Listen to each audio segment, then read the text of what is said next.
Не успел Магнус Карлсон отойти от серии поражений на предыдущих турнирах, как сегодня несколько минут назад взял в руки мышку и пошел бомбить Пранеша, жесткого гроссмейстера из Индии, который имеет 3220, мать его, пунктов. То, что сделал с ним Карлсон, надо видеть, надо посмотреть. Эта партия короче, и то, как Магнусятина развил атаку с самого дебюта, это нечто.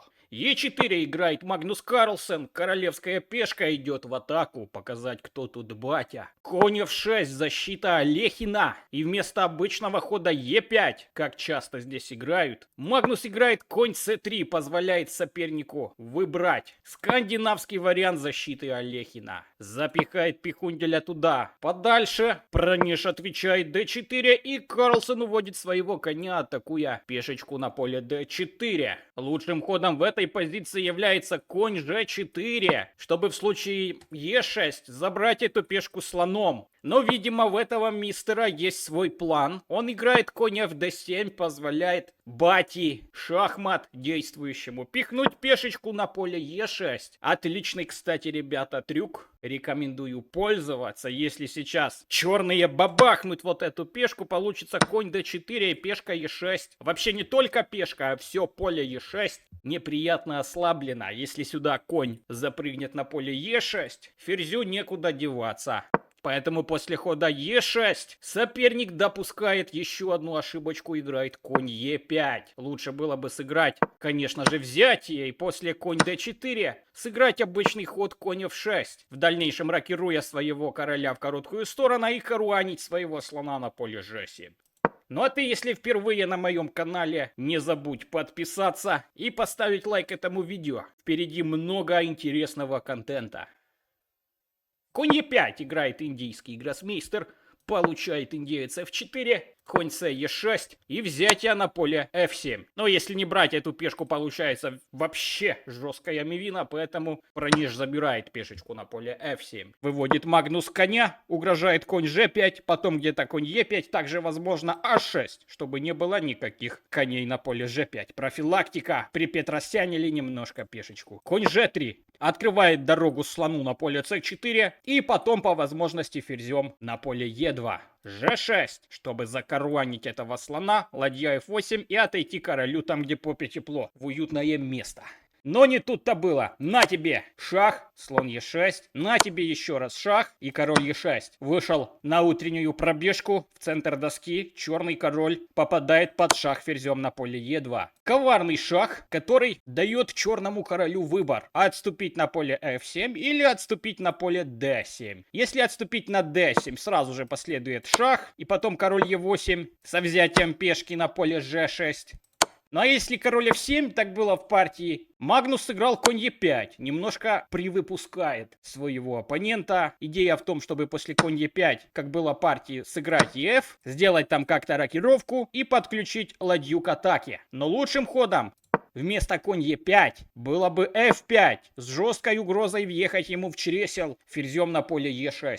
И если на этот ход все же забрать пешечку, конь h4. Угрожает шах из поля h5, потом ферзь g6, и дело пахнет пирожками с капустой. Но Магнус сыграл так, как ему интересно. Он сыграл конь e5, разменялись, и ферзь d5. Активизирует Пранеш своего ферзя и попадет под неприятные, жесткие приколы с этим ферзем. Ферзь Магнуса также отметится в этой партии, отметится. Рокировка, шах, король e8. Посмотрите, какая разница в позиции. У Магнуса ничего не развито. У этого ничего не развито. Но король в безопасности, а черный король в опасности. Ферзь g4, заезжаем на поле g6, атакуем пешечку.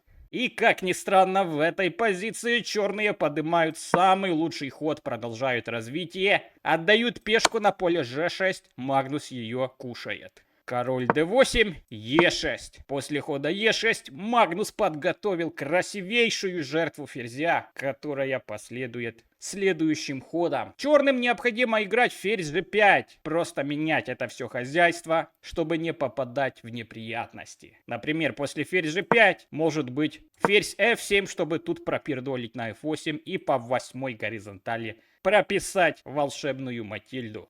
Но в партии после Е6 черные играют конь Е5. Пронеш атакует ферзя Карлсона. И ваша любимая рубрика «Найди лучший ход». Над следующим ходом Магнус продумал 10 секунд, поэтому у тебя есть ровно столько же, как у Магнуса, найти лучший ход за белых. Если ты нашел лучший ход за белых, я тебя поздравляю, ты сыграл как Магнус Карлсон. Можешь кинуть ему вызов на ческоме, померяться силами. А этот ход ферзь H7. На, получи. Ни для кого не секрет, что брать на поле H7 ферзя нельзя из-за того, что следует просто мат в один ход. И, мягко говоря, защищаться здесь черным не видно как. Но Пронеш еще что-то нашел. Он дал шах на поле F3. Ладья забрала на F3. Ферзь белый под боем. Поэтому черные имеют право жахнуть ладейку на поле F3. Если сейчас брать ферзя на поле F3, черные забирают ферзя на поле H7, и уже лучшая позиция у черных. Но Магнус Карлсон не был бы Вагнусом, если бы не сыграл ферзь H8, оставляя черного ферзя под боем, позволяет ему еще сделать шах. Любой другой шахматист в этой позиции уже давно бы сдался, но только не Пронеш. Пронеш продолжает игру шахом на поле d1, ведь с Магнусом хочется поиграть, согласен. Король f2 и король e8 защищает неожиданно слона на поле f8. Но есть нюанс. Мат в 7 ходов, как в предыдущем видео, только там мат получил Карлсон от Дубова, можешь посмотреть, если тебе интересно. К мату в 7 ходов ведет ход ферзь d4. С угрозой мата на d7, поэтому надо играть вот так. Потом ферзь f4 с угрозой мата на f7. Защиты особой уже нет. Пришлось бы играть как-то ладья d6, получать мат вот тут. Ну а если не хочешь ты мата в 7 ходов, будь добр выпустить его. Магнус еще выпускает. Играет ферзь g8, на что следует c6, чтобы куда-то там дырочку королю дать в будущем. Но теряется слон на поле f8. Шах сюда, король d8. Шах сюда, король c7. И упала ладейка на поле a8.